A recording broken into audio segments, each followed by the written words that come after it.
Hi guys, Chris here with Super Savvy Travelers. Hey, I wanted to address the, oops, we're having a lightning storm and it's affecting the electricity. Anyway, I wanted to let you know and address the elephant in the room, or the elephant in Calabria. And Calabria is pretty much on fire, at least the area down there.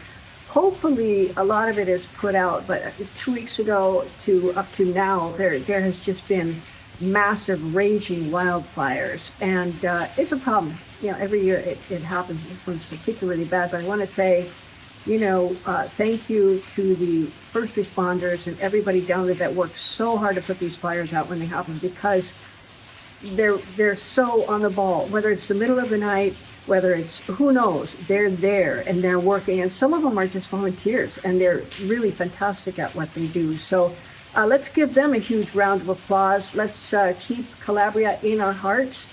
Luckily, things grow fast there, but there's no hiding the fact that these fires are devastating, and they kill off a lot of wildlife. They threaten people's homes. Sometimes they kill people. It's just a horrible thing, but hopefully we're on the flip side of that and everything's going to be okay. So, love you guys in Calabria. Happy to know that everybody we know are doing well and doing okay. Just stay inside, out of the smoke, and we'll see you guys very soon.